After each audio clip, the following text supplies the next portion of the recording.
Ma'asyiral muslimin jamaah subuh rahimakumullah. Pagi hari ini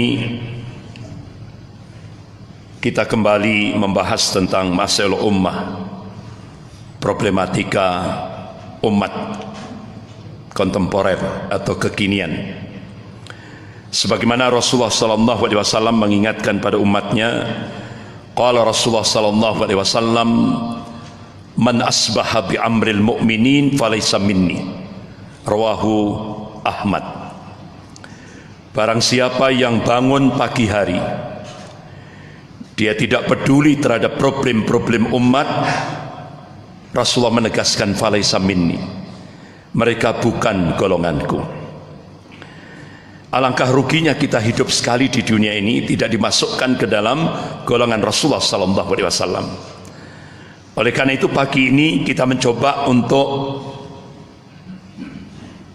melihat bagaimana problem umat kekinian. Kemudian bagaimana respon kita. Kenapa? Kita memikirkan umat saja insya Allah dapat pahala. Apalagi kita action, berbuat untuk umat. Masya Allah, nilainya plus-plus di hadapan Allah.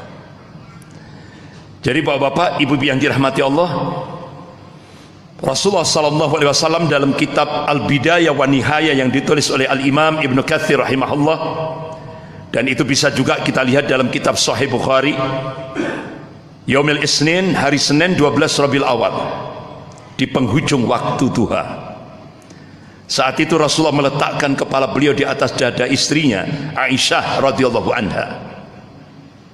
Terucap ucapan ummati, ummati, ummati. Masya Allah. Saat menghadapi sakratul maut, Rasulullah masih mikirkan umatnya.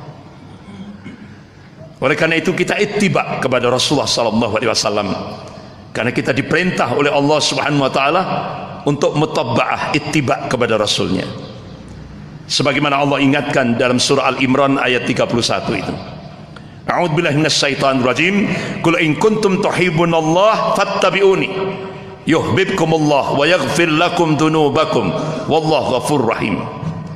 Qul in kuntum tuhibbunallah, katakanlah jika kalian benar-benar cinta kepada Allah, fattabi'uni, ini perintah dari Allah. Kita diperintah oleh Allah untuk mutabba'ah, ittiba, ikuti Rasulnya.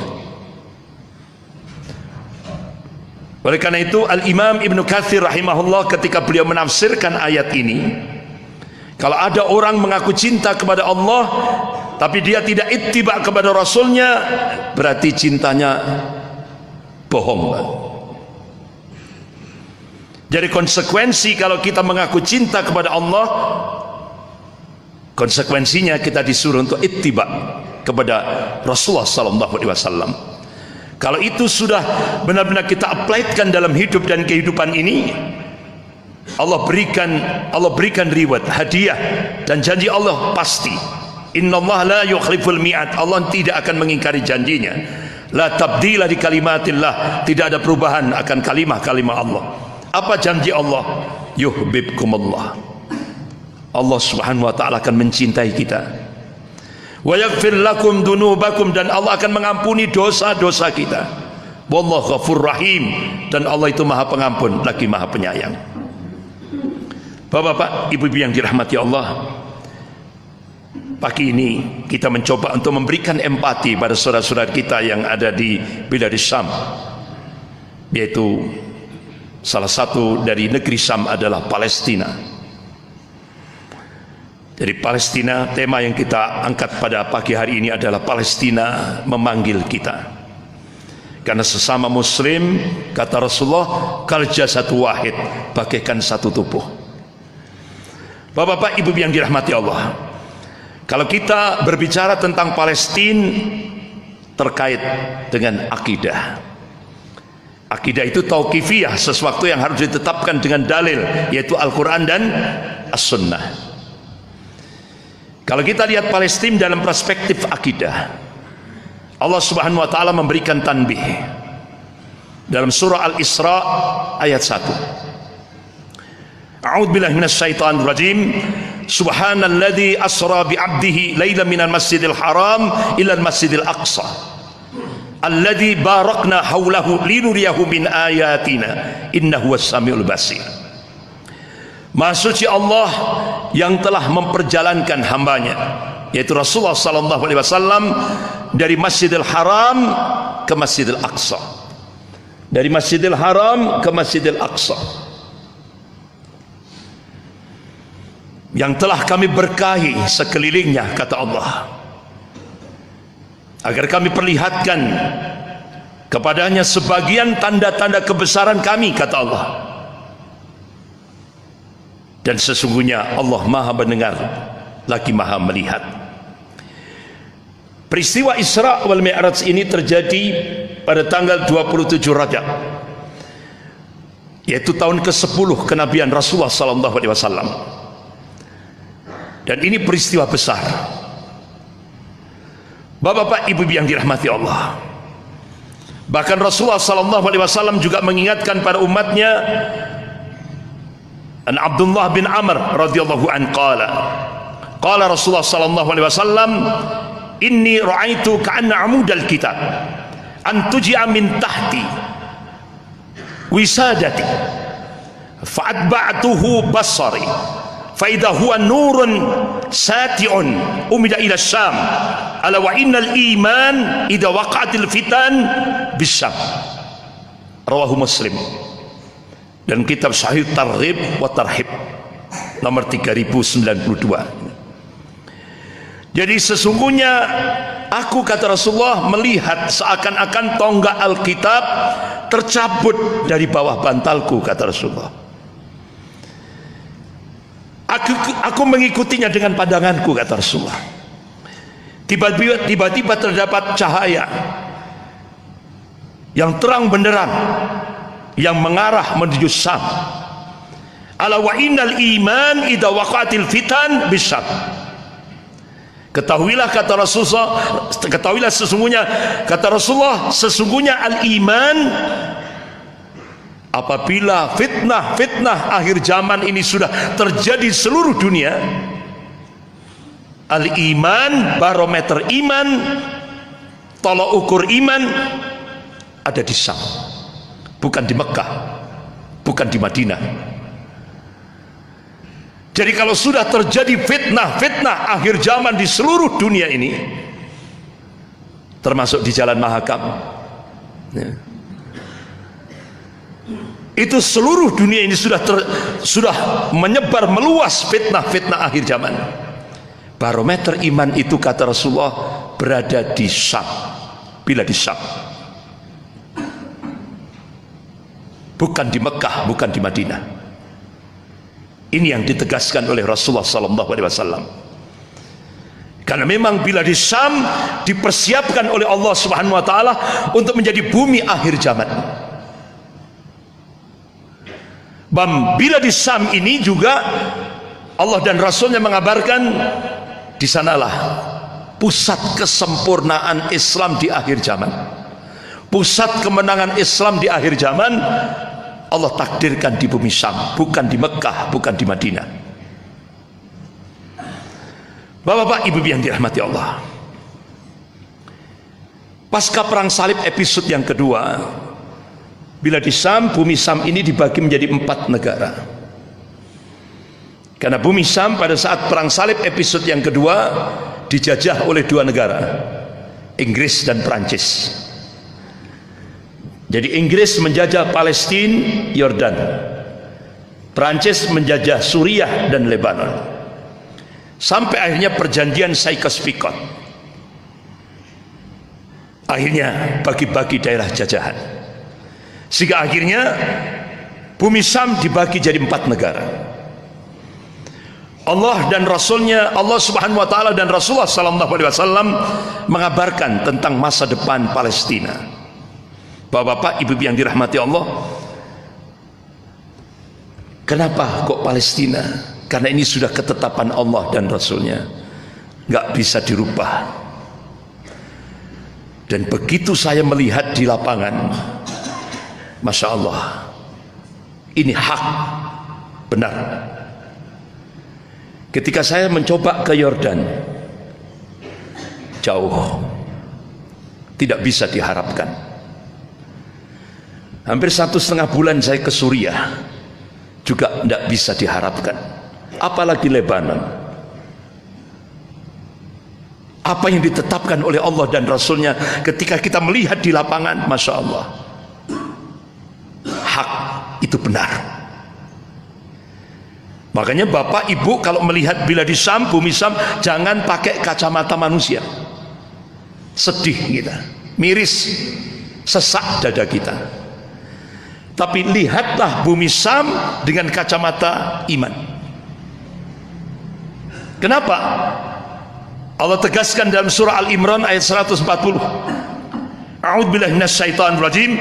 Wa tilkal ayyam nudawwiluha bainan nas liya'lamallahu alladhina amanu wa yattakhidha minkum syuhada wallahu la yuhibbudz zalimin. Dan masa kejayaan dan kehancuran, masa kemenangan dan kekalahan Allah pergirirkan di tengah-tengah manusia itu, supaya dari situ bisa diambil ibrah. Waliya'lamallahu alladhina amanu, dan Allah ingin menunjukkan bukti kebenaran ini pada hamba-hambanya yang amanu, yang muwahhid, yang mentauhidkan Allah dan segala aspek kehidupan ini.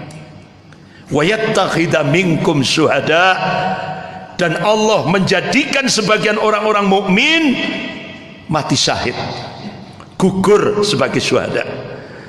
Jadi mati syahid itu anugerah Allah, bukan rekayasa manusia. Jadi Allah menetapkan sebagian orang mukmin akan gugur sebagai syuhada, mati syahid. Wallahu la yuhibbudz zalimin, dan Allah tidak mencintai orang-orang zalim. Allah tidak cinta pada orang-orang zalim. Sebagian mufassir menafsirkan wallahu la yuhibbudz zalimin, itu maknanya Allah tidak mencintai orang mukmin yang tidak mau berjihad fisabilillah. Jadi kalau ada seorang mukmin tidak mau berjihad fisabilillah, Allah tidak cinta itu. Itu sebagian mufassir menafsirkan wallahu la yuhibbudz zalimin. Bapak-bapak, ibu-ibu yang dirahmati Allah, Allah Subhanahu wa taala dan Rasulullah sallallahu alaihi wasallam mengabarkan tentang masa depan Palestina. Jadi permasalahan Palestina dengan al-Yahud, Yahudi, ini bukan permasalahan tanah atau batas politik semata. Tidak. Allah dan Rasulnya menegaskan permasalahan Palestina dengan Yahudi itu adalah permasalahan akidah dan ad-din. Ini. Yang kedua, peperangan di Palestina kelak akan menjadi peperangan Islami. Artinya ladang jihad internasional Allah tetapkan di Palestina nanti, di akhir zaman. Ya. Bahkan Rasulullah menegaskan, qala Rasulullah sallallahu alaihi wasallam, la taqumus saah hatta tuqatil muslimun al-yahud. Tidak akan terjadi kiamat hingga kaum muslimin memerangi Yahudi. Kalau sekarang Yahudi memerangi umat Islam. Nanti di akhir zaman kaum muslimin memerangi Yahudi. Sampai-sampai kata Rasulullah, di mana batu di belakangnya ada orang Yahudi, biidznillah kata Rasulullah, atas izin Allah batu itu bisa berbicara dan memanggil ya Muslim, ya Abdullah. Di belakangku ada orang Yahudi, faktulhu, bunuhlah. Ini hadis sahih rawahu Bukhari wa Muslim. Jadi ini yaumil ghadab, hari kemurkaan Allah pada bangsa Yahudi. Allah akan hancurkan sehancur-hancurnya. Itu pasti terjadi, tidak bisa tidak. Tinggal tunggu tanggal mainnya. Makanya bapak-bapak, ibu-ibu yang dirahmati Allah, semakin dolim, semakin biadab orang-orang Yahudi sekarang, itu hakikatnya dia menggali kuburannya sendiri. Itu Pak.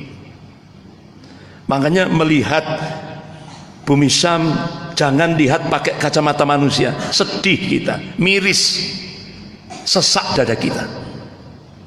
Tiap hari umat Islam mati syahid. Dan itu yang diinginkan oleh Allah.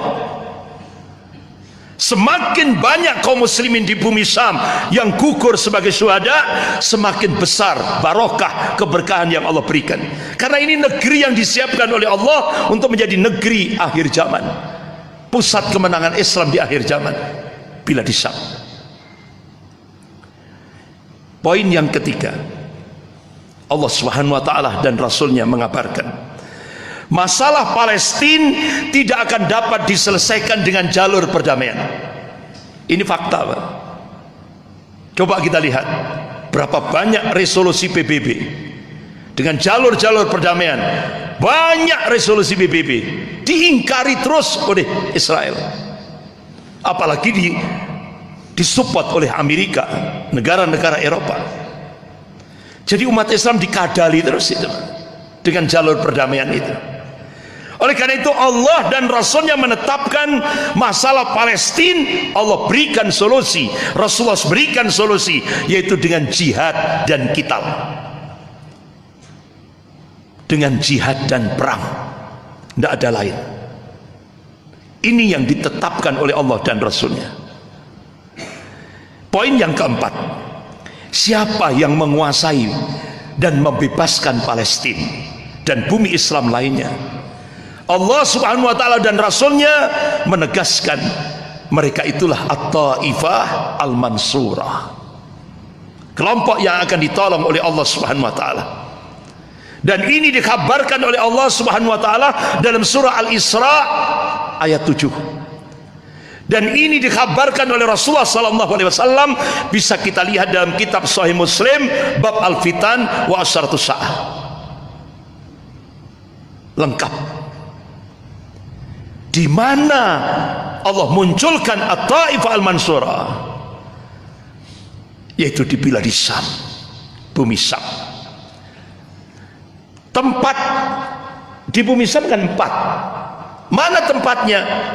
Rasulullah tegaskan di Baitul Maqdis wa akna fi Baitul Maqdis, yaitu di Baitul Maqdis dan di sekitar Baitul Maqdis.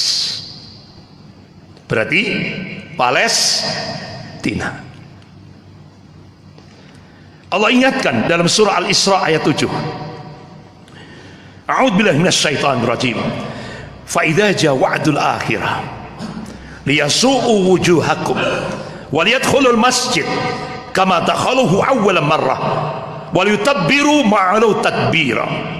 Fa idza jaa wa'dul akhirah, apabila hukuman Allah yang terakhir itu tiba pada bangsa Yahudi, itu yaumil ghadab, hari kemurkaan Allah pada bangsa Yahudi. Kalangan mufassir menafsirkan saat itulah Allah munculkan At-Taifah Al-Mansurah, kelompok yang akan ditolong oleh Allah Subhanahu wa taala. At-Taifah itu yang namanya Taifah, enggak banyak, sedikit, enggak banyak jumlahnya. Liyasu'u wujuhakum, sehingga membuat muram wajah-wajah Yahudi itu. Apa kalau muram itu? Shock, ya kan? Psikologisnya shock ketika Allah munculkan At-Taifah Al-Mansurah itu. Waliyadkhulul masjid, dan At-Taifah Al-Mansurah itu akan memasuki masjid. Artinya apa? Masjidil Aqsa akan kembali dikuasai oleh kaum muslimin. Kama dakhaluhu awwalan marrah, mereka akan memasukinya seperti ketika pertama kali dia memasukinya. Waliyutabbiru ma'alu tadbira, dan mereka akan membinasakan semuanya yang dikuasainya dengan keras. Bapak-bapak, ibu-ibu yang dirahmati Allah, Rasulullah sallallahu alaihi wasallam menegaskan, qala Rasulullah sallallahu alaihi wasallam, la tazallu ta'ifatun min ummati 'alal haqq dhahirina la aduwihim qahirina la yadurruhum man khalafahum illa ma asabah minal a'wa hatta ya'tiyahum amrullah wa hum kadzalik. Qalu ya Rasulullah wa aina hum? Qala fi Baitul Maqdis wa akna fi Baitul Maqdis. Rawahu Ahmad.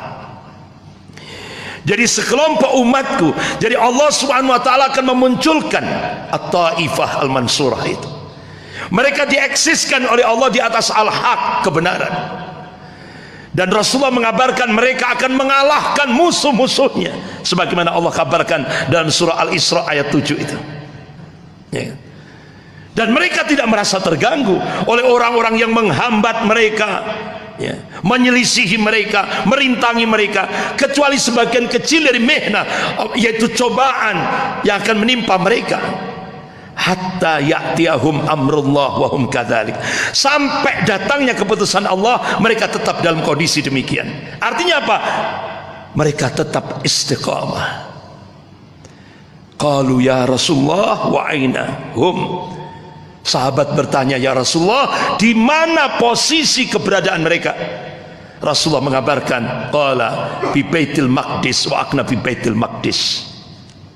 Ini di Baitul Maqdis dan di sekitar Baitul Maqdis. Bapak-bapak, ibu yang dirahmati Allah, Baitul Maqdis ini luasnya, ini yang saya anukan hijau ini, luasnya kurang lebih 14,4 hektar. Ini Masjidil Aqsa yang kubahnya berwarna hitam. Nah, ini Qubatus Sakra, kubahnya warna kuning keemasan. Nah, ini bukan masjid, nah, ini isinya batu di dalamnya, tempat pijakan Rasulullah ketika Mi'raj ke Sidratul Muntaha. Tapi ini jahatnya orang Yahudi ini, Pak. Karena mereka menguasai hampir 90-80% media informasi dunia. Sehingga kalau kita buka di Google, kita ketik Masjidil Aqsa, yang keluar ini kubah kuning keemasan, bukan masjid. Tujuannya apa? Jadi ini mindset, cara pandang umat Islam itu diarahkan ke situ. Itulah Masjidil Aqsa. Jadi ketika nanti Masjidil Aqsa itu diruntuhkan, dirobohkan oleh orang-orang Yahudi, umat Islam tidak merespon. Karena apa? Kalau dibuka di Google, yang muncul kubah kuning keemasan. Mereka menganggap jadi terus itu kita diarahkan ke kubah kuning keemasan. Padahal kubah kuning keemasan ini isinya batu, bukan masjid. Itu. Jadi itu untuk mengalihkan perhatian kaum muslimin seluruh dunia. Nah, kalau ini Pak, ini tembok ratapan di tembok pintu luarnya Masjidil Aqsa. Ini tembok ratapan, tempat ibadahnya orang Yahudi. Bapak-bapak, ibu yang dirahmati Allah. Jadi Masjidil Aqsa ini dikuasai oleh golongan kafir, yaitu penjajah Inggris sejak tahun 1917. Berarti sampai hari ini 102 tahun, Pak, dikuasai golongan kafir. Dan resmi dijajah oleh Israel. Sampai sekarang di Masjidil Aqsa itu dikuasai oleh Yahudi, resmi tahun 1967 sampai hari ini. Berarti sudah 52 tahun sampai hari ini. Jadi umat Islam kalau diperlakukan seperti tamu di rumahnya sendiri. Itulah yang terjadi sampai hari ini. Bapak-bapak, ibu yang dirahmati Allah, inilah Masjidil Aqsa, tempat Isra wal Mi'raj Nabi kita Rasulullah sallallahu alaihi wasallam. Kemudian kalau kita lihat dalam perspektif historis sejarah, Bapak-bapak, ibu yang dirahmati Allah, 1 tahun sebelum Indonesia merdeka, ada 2 ulama yang pertama kali memberikan dukungan terhadap kemerdekaan Republik Indonesia tahun 1944. Jadi 1 tahun sebelum Indonesia merdeka. Satu dari Palestina ini, Syekh Muhammad Amin Al-Husaini. Beliau adalah mufti Palestina. Ini delegasi-delegasi dari Indonesia. Apa itu? BPU, PKI, panitia penyidik persiapan kemerdekaan Republik Indonesia. Usaha ya kan, BPU, PKI itu. Jadi ini delegasi dari Indonesia mengucapkan jazakallah khair, terima kasih kepada mufti Palestina, ulama Palestina. Karena apa? Yang pertama kali memberikan dukungan kemerdekaan Republik Indonesia. Kemudian yang kedua adalah Imam Hasan Al-Banna rahimahullah dari Mesir, pemimpin Ikhwanul Muslimin. Ini Ini yang pertama kali memberikan dukungan kemerdekaan Republik Indonesia. Dua ulama. Yang pertama Syekh Muhammad Amin Al-Husaini rahimahullah, kemudian yang kedua Imam Hasan Al-Banna rahimahullah, pemimpin Ikhwanul Muslimin. Nah, sebelahnya ini Pak, ini namanya yang agak hitam. Ini namanya Muhammad Ali Thohir. Jadi Muhammad Ali Thohir ini saudagar kaya Palestina. Beliau serahkan hartanya kepada Presiden Soekarno di Bank Al-Arabiyah, semuanya diserahkan. Untuk apa? Perjuangan sampai Indonesia merdeka. Makanya Pak, Indonesia itu hutang budi kepada Palestina. Sehingga akhirnya bapak-bapak, ibu yang dirahmati Allah, sampai Presiden Soekarno nulis resmi sebagai presiden tentang Palestina ini. Nah, kemudian sebelum saya tayangkan itu, kemudian yang ketiga, bapak-bapak ibu yang dirahmati Allah, yang diminta oleh Presiden Soekarno adalah untuk melobi-lobi dunia Arab, seluruh pemimpin-pemimpin Arab. Siapa beliau? Bapaknya Pak Anies Baswedan, yaitu A.R. Baswedan. Diminta oleh Presiden Soekarno untuk melakukan lobi-lobi pada seluruh dunia Islam. Masya Allah, perjuangannya luar biasa loh Pak. Bapaknya Pak Anies Baswedan. Karena apa? Itu kalau beliau tidak memakai siasat, mati Pak dia. Karena itu target untuk dibunuh oleh penjajah Belanda waktu itu. Bapaknya Pak Anies Baswedan, yaitu A.R. Baswedan. Alhamdulillah atas perjuangan beliau, akhirnya seluruh dunia Arab memberikan dukungan terhadap kemerdekaan Republik Indonesia. Anehnya sekarang Arab dimusuhi, benar tidak Pak? Cina dipuji-puji. Aneh bin ajaib. Kacang lari ya Pak, lali lanjaran, ya kan? Ya kan? Lupa dia. Jadi sekarang sedikit-sedikit Arab dilecehkan, ya kan? Cina sekarang dimulia-muliakan, ya. Jadi ini benar-benar lupa sejarah.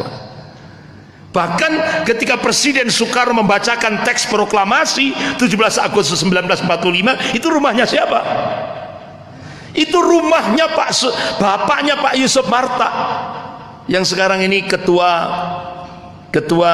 GNPF, yang besok reuni 212, Pak Yusuf Marta. Itu bapaknya itu menghibahkan rumahnya kepada Presiden Soekarno untuk sebagai tempat pembacaan teks proklamasi 17 Agustus 1945. Orang Arab. Bahkan yang bikin lambang Garuda Pancasila itu siapa Pak? Orang Arab juga, orang Kalimantan itu. Loh, kok sekarang Arab dimusuhi? Bahkan 34 gubernur se-Indonesia ini kan gubernurnya berapa? 34 kan? Nah kok yang dimusuhi kok satu? Siapa? Pak Anies Baswedan. Aneh ini. Di Indonesia ini ormasnya ratusan, tapi yang dimusuhi cuma FPI. Iya kan? Aneh. Jumlah gubernurnya 34 dari 34 provinsi, tapi yang dihabisi, dibully, dihantam dari segala macam penjuru cuma satu, Pak Anies Baswedan. Jadi berarti kira-kira jawabannya, saya kira tahu jawabannya. Karena sekarang ini kita dicengkram oleh dua kekuatan dunia, yaitu Amerika dan Cina. Itu jawabannya Pak. Makanya kenapa Islam mau dipinggirkan dari Indonesia ini. Bapak-bapak, ibu yang dirahmati Allah, ini sampai Presiden Soekarno menulis resmi sebagai presiden, selama kemerdekaan bangsa Palestina belum diserahkan pada orang-orang Palestina, maka selama itulah bangsa Indonesia berdiri menantang penjajahan Israel. Resmi ini. Bapak-bapak, ibu yang dirahmati Allah, Masjidil Aqsa dibangun pertama kali oleh Nabiullah Daud alaihissalam. Kemudian disempurnakan arsiteknya oleh Nabiullah Sulaiman alaihissalam. Dan ini tempat Isra dan Mi'raj Nabi kita Rasulullah sallallahu alaihi wasallam. Pada masa Imperium Romawi, dulu kan kekuatan dunia itu ada 3, Islam, Persia dan Romawi. Dan Rasulullah mengabarkan nanti di akhir zaman kekuatan dunia kembali asal, Islam, Persia dan Romawi. Nah itu Pak, itu yang dikabarkan oleh Rasulullah. Nah dulu Masjidil Aqsa dikuasai Imperium Romawi. Siapa yang membebaskan Masjidil Aqsa? Khalifah Umar bin Khattab radhiyallahu anhu. Ini yang pertama kali membebaskan Masjidil Aqsa dari cengkraman Imperium Romawi. Kemudian setelah itu, setelah 565 tahun, kembali lagi Masjidil Aqsa dikuasai oleh Yahudi dan Nasrani. Hampir 88 tahun Masjidil Aqsa, kiblat pertama kali kaum muslimin, dikuasai Yahudi dan Nasrani. Akhirnya Allah munculkan hamba yang soleh, hamba yang tangguh, yaitu Salahuddin Al-Ayyubi rahimahullah. Setelah beliau wafat, kembali lagi tahun 1967 Masjidil Aqsa sampai hari ini dikuasai oleh Yahudi dan Nasrani. Makanya Pak, seluruh ulama-ulama dunia mengharapkan akan muncul lagi Salahuddin Al-Ayyubi. Itu diharapkan dari mana? Dari Indonesia. Dan yang paling diharapkan sekali dari Masjid Al-Mu'minun. Insya Allah. Takbir, Allahu Akbar. Bapak-bapak, ibu-ibu yang dirahmati Allah, ini Masjidil Aqsa. Ini pintu gerbang Masjidil Aqsa, ada pos satpamnya. Bapak-bapak, ibu-ibu yang dirahmati Allah, ini tempat wudhu. Tempat wudhu. Jadi seperti di Masjid Nabawi itu ada tempat duduknya. Ini kelilingnya. Kemudian ini pintu gerbang Masjidil Aqsa. Nah ini ada pos satpam. Nah ini ada 2 pilar. Itu ada trap ke bawah. Kita bisa masuk itu. Terap ke bawah. Disitulah Rasulullah SAW pertama kali sholat. Ini Pak, di sini Pak, di ruangan bawah. Ini kalau kita masuk ke dalam seperti ini. Nah bapak-bapak, ibu yang dirahmati Allah, masya Allah, kalau kita masuk ke dalam itu pilarnya masih utuh, tidak dibongkar, utuh. Mulai zaman Nabi Daud alaihissalam, Nabi Sulaiman sampai Rasulullah, sampai sekarang masih utuh ini, tapi pinggir-pinggirnya dikasih cor itu untuk supaya tetap kuat menahan lantai atas. Nah bapak ibu coba lihat di sini ada mihrab. Nah mihrab itu mihrabnya Nabiullah Zakaria alaihissalam, kan tempat berdoanya di sini. Nabiullah Zakaria alaihissalam. Sebelahnya mihrabnya Maryam, ibunya Isa alaihissalam. Ini cuma di Indonesia ini ditambahi Siti, Pak. Siti Maryam, ya, Siti Khadijah, Siti Aisyah. Cuma Indonesia. Kalau di sana itu enggak, kalau di Timur Tengah enggak ada Siti, Pak. Cuma Indonesia yang nambahi Siti gitu. Bapak-bapak, ibu yang dirahmati Allah. Nah ini suasana ba'da salat subuh di Masjidil Aqsa.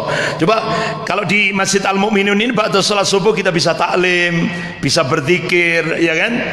Nah kalau di sana enggak bisa. Ba'da salat subuh langsung bergegas pulang. Kalau enggak kita diusir sama tentara-tentara Israel. Ngusirnya ya kalau pakai lesan, Pak. Ngusirnya pakai senjata, siap tembak. Itu. Bahkan saya 1 jam sebelum subuh saya mencoba untuk kepingin surat lail di Masjidil Aqsa, tidak bisa, Pak. Kita harus nunggu antri karena 3 pintu itu semua dikendalikan, dijaga ketat 24 jam oleh tentara-tentara Israel, lengkap dengan senjata. Jadi kita antri kalau masuknya. Bapak-bapak, ibu yang dirahmati Allah. Nah ini mihrab, Pak. Bapak-bapak, ibu-ibu, mihrab tempat imam. Sebelahnya ada mimbar. Mimbarnya hampir mirip dengan kalau di Masjid Nabawi itu agak tinggi, ya, naik ke atas. Kemudian ini ada dua pilar. Dua pilar ini ada almari, Pak. Ini saya foto, saya perbesarkan di sini. Isinya selongsong peluru, selongsong bom. Artinya apa? Masjid kita ini, Masjidil Aqsa ini seringkali diserbu, diserang oleh Israel. Sering, Pak. Makanya banyak yang mati syahid. Bahkan karpetnya sering terbakar. Bapak-bapak, ibu-ibu yang dirahmati Allah. Jadi Masjidil Aqsa ini seringkali diserang. Mereka ingin membagi Masjidil Aqsa ini seperti di Masjid Ibrahim Khalil di Hebron. Jadi sampai hari ini Masjid Ibrahim Al-Khalil di Hebron itu sudah dibagi dua, separuh untuk umat Islam, separuh untuk Yahudi. Nah, Masjidil Aqsa itu mau dibagi dua, tapi tidak berhasil sampai hari ini, Pak. Kenapa? Umat Islam terus mempertahankan. Makanya banyak yang mati syahid di Masjidil Aqsa ini. Bapak-bapak, ibu-ibu yang dirahmati Allah. Nah, ini Masjidil Aqsa. Masih kenal, Pak, ya? Ya. Bapak-bapak, takmir masjid ini. Bapak-bapak, ibu yang dirahmati Allah. Kalau kita keluar dari Masjidil Aqsa, itu kita lihat Qubatus Sakra. Ini kubah kuning keemasan. Jadi di dalamnya itu batu, bukan masjid. Ini, Pak. Jadi kalau kita foto dari bawah, dari kita duduk gitu, kita foto ya kelihatan batu, lempengan. Jadi kalau kita foto dari atas seperti ini batu, Pak. Ini tempat pijakan Rasulullah ketika Mi'raj ke Sidratul Muntaha bersama malaikat Jibril alaihissalam. Bapak-bapak, ibu yang dirahmati Allah, ini ada batu melengkung. Ini kalau kita lihat jadi di dalamnya seperti ini, Pak. Ini karpet keliling ini. Jadi bukan masjid, batu isinya. Tapi selama ini kita dikecohkan oleh Yahudi lewat Google itu. Dianggap ini masjid, bukan. Bapak-bapak, ibu yang dirahmati Allah, ini kalau kita lihat lewat dari depan, ini ada gua. Ada tulisan La ilaha illallah Muhammad Rasulullah. Ini ada gua, ada lampunya, dan modelnya seperti ini. Ruangan dalamnya seperti ini. Beda sama Gua Hira. Kalau Gua Hira itu kan kita bayangkan Gua Hira kan masuk ke dalam, enggak, cuma satu sajadah itu ukuran masuk ke dalamnya. Sehingga kalau kita masuk di Gua Hira itu tempat Rasulullah mendapatkan wahyu pertama kali, itu kan ada lubang yang kita bisa melihat kalau malam hari jam 2 malam itu bisa lihat Ka'bah dengan lampu-lampu yang masih. Nah, ini di Masjidil Aqsa, di dalamnya, ruangan dalamnya. Seperti ada Al-Quran, ada kitab-kitab. Bapak-bapak, ibu yang dirahmati Allah, kalau kita keluar, nah ini ada tempat khusus. Ini ada ram-raman bisa kita lihat. Jadi kalau kita lihat, Pak, di dalamnya itu ada besi melengkung ini. Ini tempat Rasulullah mengikat kendaraan buraq. Ini di sini. Yang beliau gunakan bersama malaikat Jibril alaihissalam ketika Mi'raj ke Sidratul Muntaha. Tapi sayang di Indonesia ini gampang menghayal, Pak. Sehingga digambar buraq itu kepalanya seperti manusia, ya kan? Itu tidak boleh seperti itu. Itu taswif, pelecehan itu. Makanya tidak boleh, ya, tidak boleh seperti itu gambar-gambarkan. Ya. Bapak-bapak, ibu yang dirahmati Allah. Nah, ini di samping kanan di luar tembok Masjidil Aqsa, ini ada tembok ratapan tempat ibadahnya orang Yahudi. Dan jahatnya Yahudi seringkali orang-orang Israel itu, orang-orang Yahudi memprovokasi. Dia masuk ke Masjidil Aqsa ini bikin jembatan ini, Pak. Masuknya ke Masjidil Aqsa memprovokasi umat Islam. Karena dia dijaga ketat, dikawal oleh tentara-tentara Israel. Nah, ini sebelah kanan, kalau ini sebelah kiri. Kalau sebelah kirinya kita masih lihat Qubatus Sakra, kubah yang kuning keemasan. Bapak-bapak, ibu-ibu yang dirahmati Allah. Nah, ini di luar Masjidil Aqsa. Di luar Masjidil Aqsa seperti ini. Indah, Pak. Kita dulu, saya sebelum ke sana itu bayangkan Masjidil Aqsa, kawasan Aqsa itu kan pasir, banyak pasir seperti antara Mekah Madinah itu. Enggak, ternyata indah, Pak. Inilah kota Yerusalem. Jadi ini saya foto dari dalam kendaraan. Nah, kalau kita keluar ya ditembak, Pak. Ya kan? Ini rumah-rumah orang-orang Yahudi di sana. Ini perumahan orang-orang Yahudi di dekat Masjidil Aqsa. Nah, ini perumahan-perumahan elitnya. Tapi ini tanahnya umat Islam yang dirampas, dijarah, Pak, dirampok sama pemerintah Israel. Bapak-bapak, ibu yang dirahmati Allah, ini saya foto sendiri dari Bukit Zaitun, dari Universitas Hebra, dari Universitasnya Israel. Inilah kota Yerusalem. Bapak ibu lihat sini gedung-gedung pencakar langit seperti Jakarta, Singapura, ini kan penuh, Pak. Makanya kenapa kota Yerusalem yang di dalamnya ada Masjidil Aqsa itu mau dijadikan ibu kota Israel Raya. Benar, tapi alhamdulillah sampai sekarang tidak bisa, kan? Dunia Islam tetap menjaga ini. Jadi seperti ini. Ini Masjidil Aqsa, ini Qubatus Sakra. Bapak-bapak ibu yang dirahmati Allah, di kota Yerusalem bis-bisnya itu dipasang poster ini. Ini bahasa Ibrani, bahasa Yahudi, bahasa Ibrani. Ini seruan untuk menghancurkan Masjidil Aqsa. Makanya di Masjidil Aqsa bagian utara itu bawahnya dibikin gorong-gorong. Pemerintah Israel niat untuk apa? Itu dia secara formal dia katanya ingin mencari situs Nabi Haikal Sulaiman. Tapi itu bohong.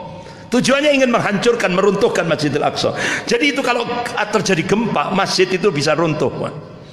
Ini maketnya sudah disiapkan. Ini maketnya, Pak. Ini. Jadi ini mau dibangun di atas reruntuhan Masjidil Aqsa.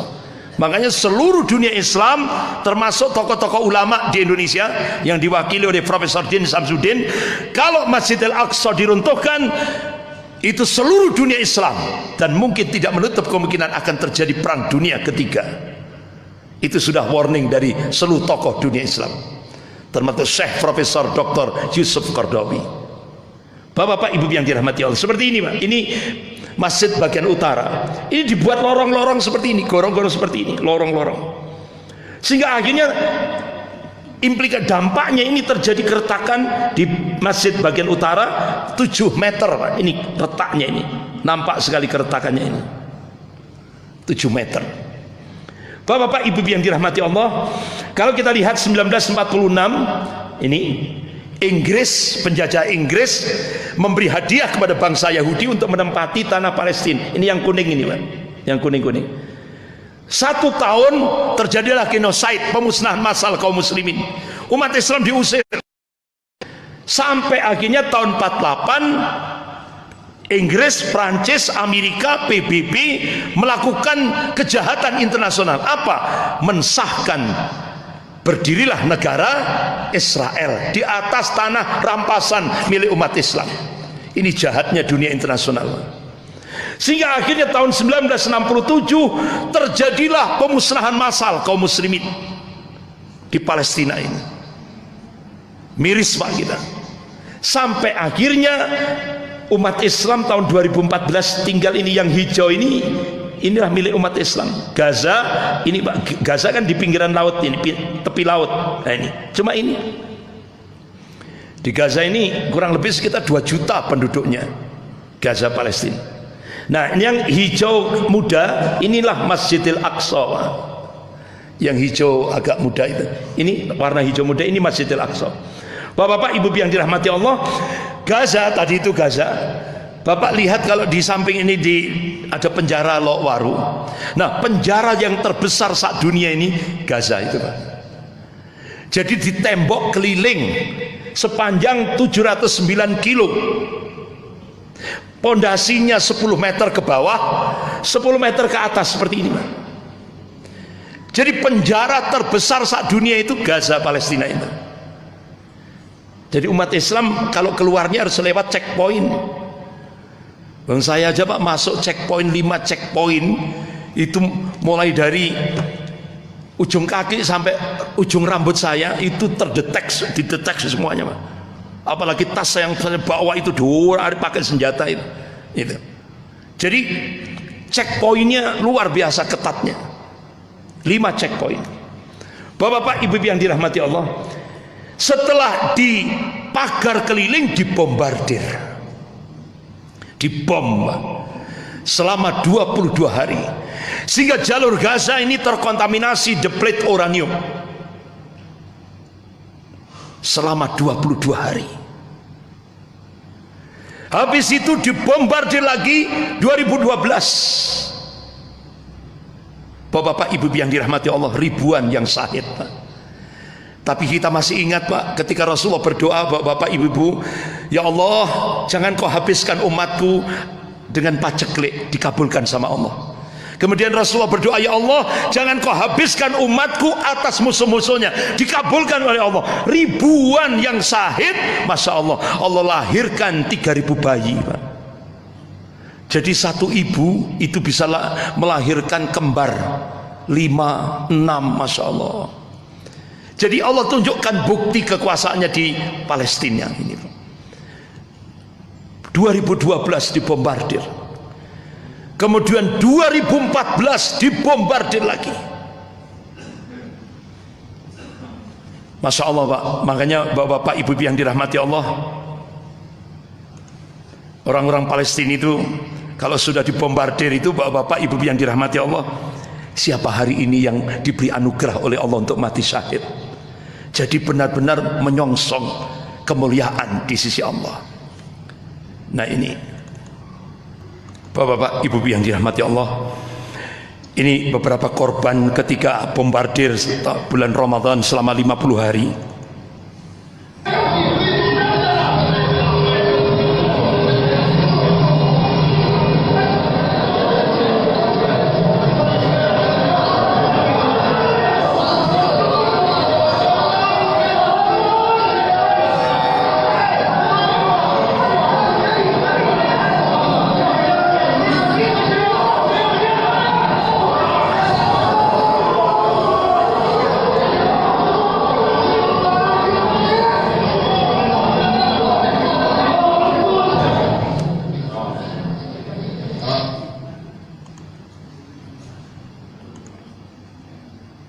Bapak-bapak, ibu-ibu yang dirahmati Allah, jadi bulan Ramadan 2014, hampir 50 hari, kaum muslimin di Palestina, terutama di Gaza Palestina, dibombardir. Tapi Masya Allah, bapak-bapak, ibu-ibu yang dirahmati Allah, semua analis militer dari peperangan selama 50 hari, memang dari korban luar biasa. Jadi hampir 2131 umat Islam mati syahid. Dari 2131 itu korban sipil 1473 orang, 501 anak-anak, 267 wanita. Jadi bapak-bapak, kalau sudah terjadi bombardir di Gaza itu setiap mendengar tembakan itu, penduduk Gaza itu bertanya, siapa yang mendapat untuk syahid hari ini? Masya Allah. Al-mautu fi sabilillah asma amanina. Jadi mati syahid itu cita-cita kami yang tertinggi, katanya. Masya Allah, bapak-bapak ibu yang dirahmati Allah. Bahkan bapak-bapak ibu yang dirahmati Allah, dalam peperangan bulan Ramadan selama 50 hari itu 2014, itu semua analis militer dunia mengakui dimenangkan oleh pasukan Islam di Gaza Palestina, yaitu Brigade Al-Qassam. Menang, Pak. Dan itu benar-benar mengagetkan pasukan Israel. Ternyata siapa yang melatih pasukan Brigade Al-Qassam? Ternyata Bapak Prabowo Subianto. Ketika beliau di Yordan, lama kan Pak Prabowo di Yordan. Jadi beliau itu yang melatih strategi militer terhadap Brigade Al-Qassam, sehingga itu benar-benar mengagetkan, Pak. Banyak kehancuran di Israel, bahkan sampai rudal-rudal yang dibikin sendiri oleh Brigade Al-Qassam itu sudah sampai ke instalasi nuklir di Dioma milik Israel. Saya terus bayangkan, Pak, apakah dengan itu nanti Allah akan menghancurkan bangsa Yahudi? Karena itu sudah rudal yang dibikin sendiri oleh Brigade Al-Qassam, itu rudal jarak jauh itu sudah sampai ke tepinya proyek nuklirnya, Pak. Nah itu kalau seumpama pas tengahnya, itu seperti kejadian di Chernobyl, Uni Soviet dulu kan, berapa yang mati itu.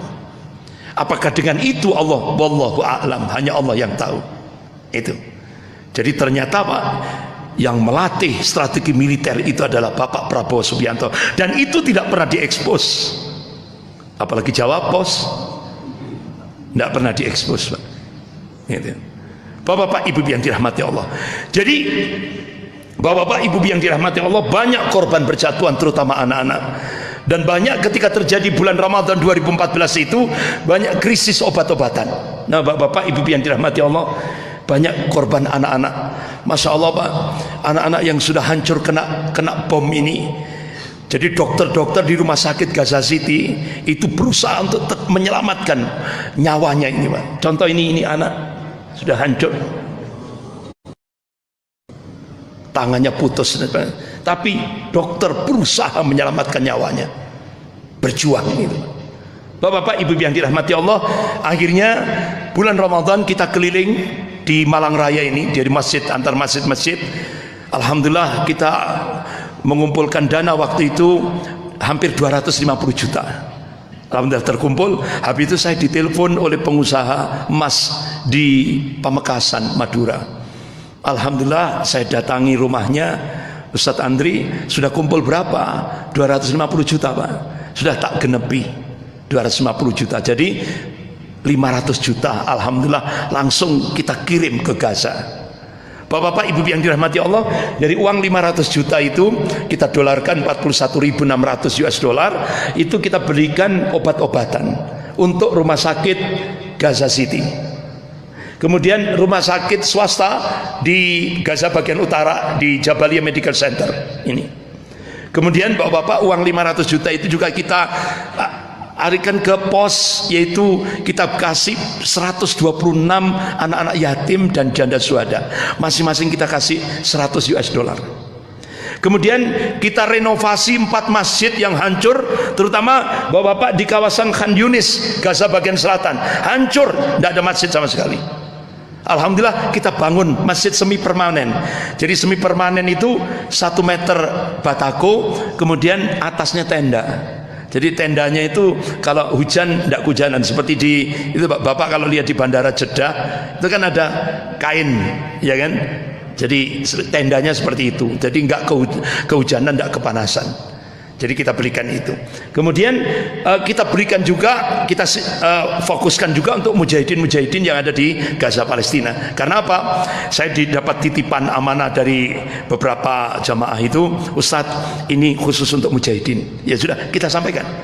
Jadi sebagaimana Rasulullah mengabarkan, qala Rasulullah sallallahu alaihi wasallam, man jahaza ghazian fi sabilillah faqad ghaza. Barang siapa membantu orang berjihad di jalan Allah, maka dia terhitung ikut berjihad di jalan Allah. Jadi kalau walaupun di Malang kita ngasih 10.000 rupiah, kalau kita ikhlas lillahkan untukmu ya Allah, nilai pahalanya sama dengan yang mujahidin-mujahidin yang berada di Palestina. Itu Rasulullah mengabarkan seperti itu. Bapak-bapak ibu yang dirahmati Allah, jadi ini 41.600 US dollar kita kasih ke 5 pos ini. Alhamdulillah ini janda syuhada. Jadi spanduk kita ada di Gaza ini, Pak. Ini spanduknya Markas Dakwah Malang, Jawa Timur, Indonesia. Walaupun beliau tidak tahu Malang itu apa kan, yang penting nyampe ini. Alhamdulillah. Ini anak-anak yatim kita kasihkan masing-masing 100 US dollar. Anak-anak yatim ini, Pak.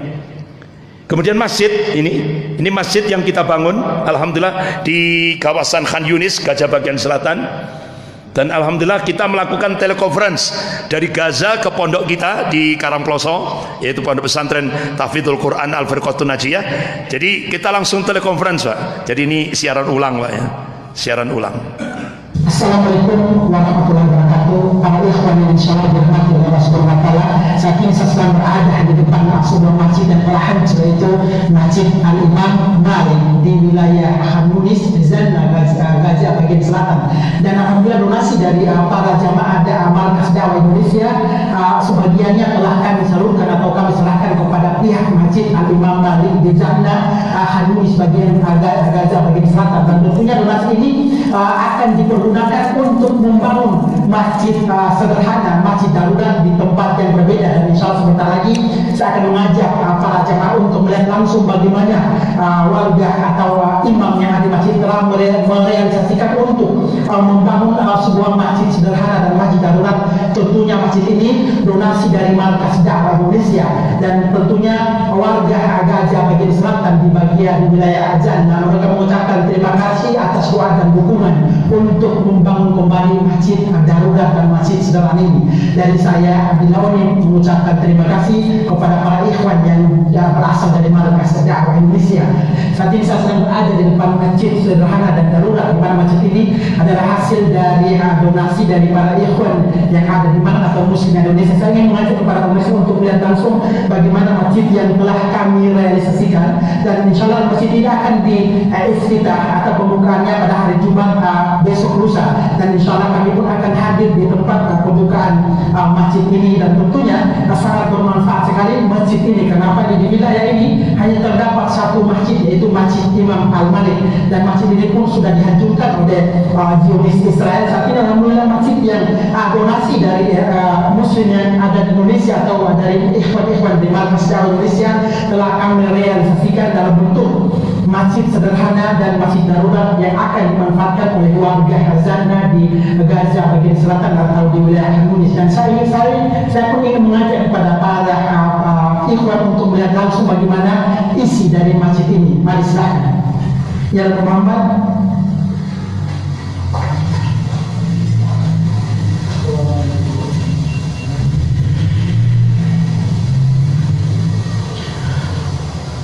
Dan ini adalah hasil karya atau donasi dari muslim Indonesia, khususnya dari ikhwan Markas Dakwah Indonesia. Ini adalah masjid yang sangat sederhana, dan tentunya mereka masih sangat membutuhkan untuk membangun kembali masjid yang sudah hancur di sana akibat dari roket Zionis Israel. Dari saya Abdillah mengucapkan terima kasih. Wabillahi taufiq wal hidayah. Wassalamualaikum warahmatullahi wabarakatuh.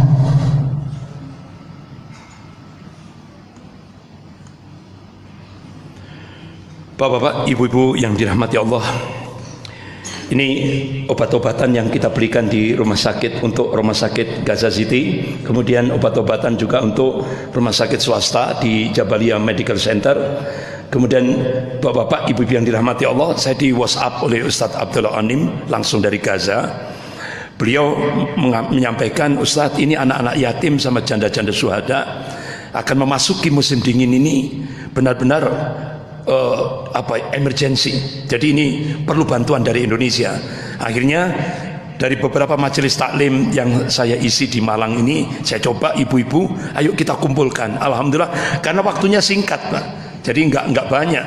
Akhirnya kita kumpulkan 35.850.000 rupiah.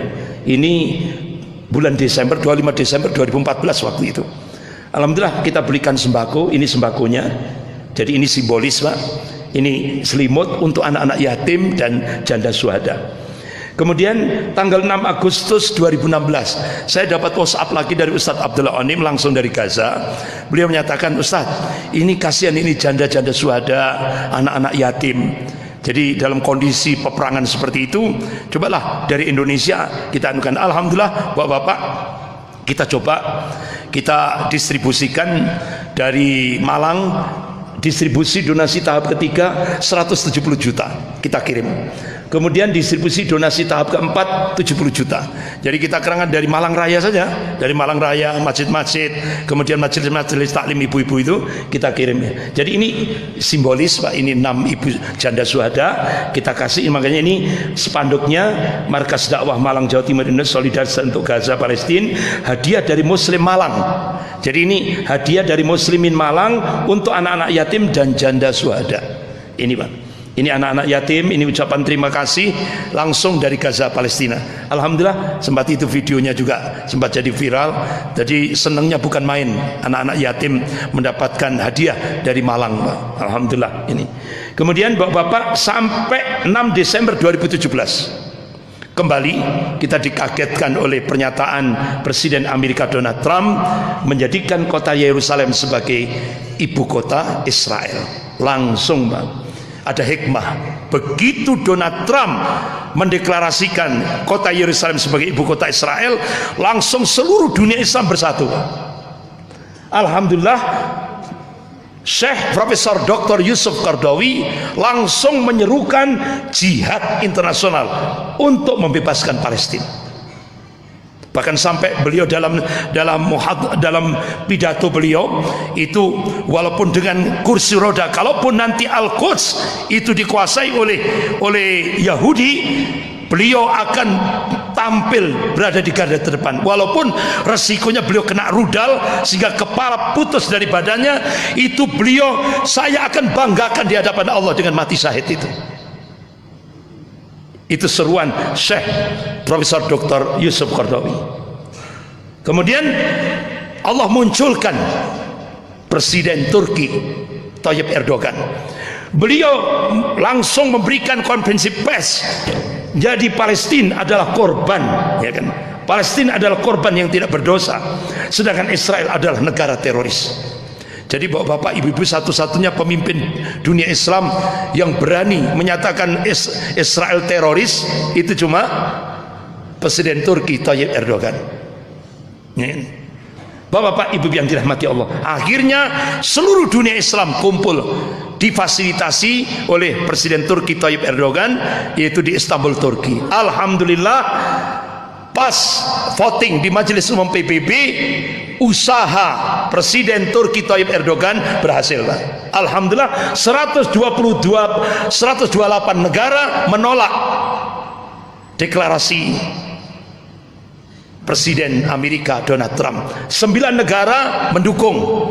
9 negara itu Amerika, Israel, dan 7 negara itu negara-negara miskin yang ada di Afrika yang selama ini dibantu Amerika. Kemudian 35 negara abstain. Tidak, artinya tidak menolak, tidak mendukung. Artinya apa, Bapak-bapak? Semua 128 negara menolak veto Amerika, yaitu Donald Trump, atas Yerusalem.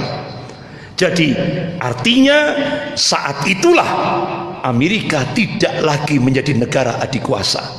Runtuh wibawanya. Bapak-bapak, ibu-ibu yang dirahmati Allah, coba kita lihat, ini sebuah karikatur. Jadi bagaimana kesombongan Amerika dan Israel dengan persenjataannya yang canggih, tapi yang dihadapi adalah anak-anak Palestina yang tidak berdosa.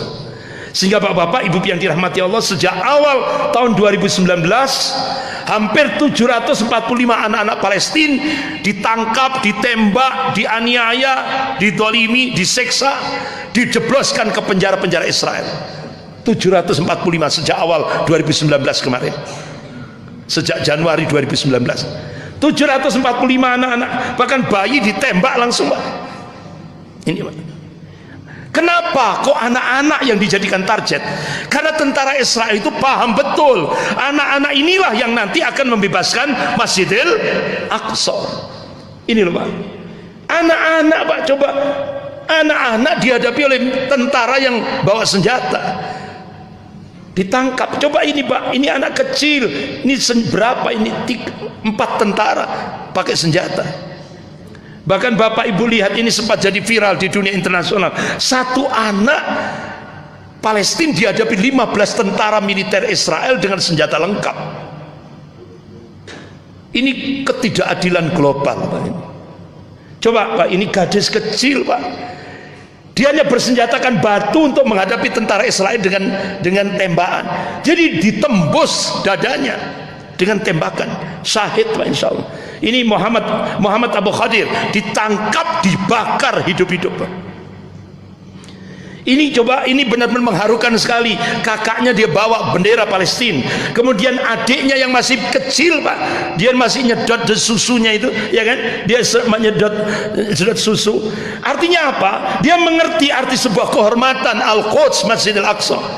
Ini kan batu yang dibawa anak kecil ini sambil ngedot itu, Pak. Ini artinya apa? Anak kecil dia ingin menyelamatkan Masjidil Aqsa. Masya Allah, mengharukan sekali, Pak. Bapak-bapak, ibu yang dirahmati Allah. Sehingga akhirnya Allah adab tentara Israel. 4.500 prajurit Israel terkena gangguan kejiwaan, Pak. Banyak yang bunuh diri. Bahkan itu sempat videonya jadi viral di media sosial itu. Jadi ada tentara Israel di parlemen Israel, dia berteriak histeris. Kenapa, Pak? Seringkali tiap malam tidur itu ketika mimpinya didatangi anak-anak Palestina, sehingga akhirnya dia bunuh diri keesokan harinya. Trauma, Pak. Jadi bermimpi didatangi anak-anak Palestina. Kenapa kamu bunuh aku? Sehingga banyak yang bunuh diri. Ini Bapak Ibu yang dirahmati Allah, akhirnya tepat tanggal 13 November 2017 setelah kita keliling di masjid-masjid Semalang Raya, akhirnya kita tutup di Masjid Manarul Islam Saujajar. Ustadz Abdullah Anim alhamdulillah datang ke Malang, langsung kita serahkan tanggal 13 November 2017 100 juta rupiah. Ini termasuk dari ibu-ibu majelis taklim, ya, majelis taklim, termasuk juga dari majelis, ada yang dekat sini, Pak. Ya. Ini alhamdulillah terkumpul langsung 13 November kita serahkan, langsung 17 November spanduk sudah sampai di Jabalia Medical Center di Gaza Utara. Spanduk kita sudah nyampe di sana. Obat-obatan sudah kita belikan, obat-obatan tanggal 17 November 2017. Nah, ini, Pak. Jadi ini selimut, sembako dari alhamdulillah anak-anak yatim kita berikan prioritas. Ini anak-anak yatim Gaza, ini kan tempatnya, rumahnya seperti ini. Karena jadi ini bapak-bapak ini nggak punya orang tua semuanya. Jadi dia benar yatim piatu. Alhamdulillah masih bisa tersenyum mendapatkan dia hadiah dari Malang ini, Pak. Nah, ini juga janda syuhada kita berikan ini janda syuhada juga. Ini janda syuhada yang rumahnya hancur, jadi hidupnya di seng, ini rumah seng, dapurnya di luar. Ini kita berikan bantuan untuk janda syuhada. Ini juga orang yang sakit, dia tidak punya rumah, hidupnya ya seperti ini, kita berikan bantuan. Ini nenek yang sepuh ini, kita berikan juga bantuan. Kembali lagi Bapak Ibu yang dirahmati Allah, 12 November dini hari kemarin, 12 November kemarin, beberapa seminggu yang kemarin, itu kembali Gaza dibombardir. Bapak Ibu yang dirahmati Allah, inilah anak-anak yang kebanyakan jadi korban yang kemarin serangan 12 November dini hari ini. Jadi we stand with Gaza, ayo kita berdiri bersama, karena derita mereka juga derita kita, terutama anak-anak. Bahkan ini satu jurnalis wartawan ini kehilangan mata satu, ditembak oleh tentara Israel, padahal beliau ini menyuarakan kebenaran. Jadi inilah yang terjadi, Pak. Tapi PBB diam 1000 bahasa. Coba kalau yang jadi korban ini orang-orang Kristiani atau orang, ya kan, UPBB akan berada di garda terdepan. Jadi ketika Muslim jadi korban, PBB diam 1000 bahasa. Ini Bapak Ibu yang dirahmati Allah, memang dia ini bukan anak kita, tapi anak Palestina yang kini hidup tanpa kedamaian di tempat tanah Mi'raj Nabi kita Rasulullah SAW. Coba ini ayahnya syahid, jangan dia berdarah-darah.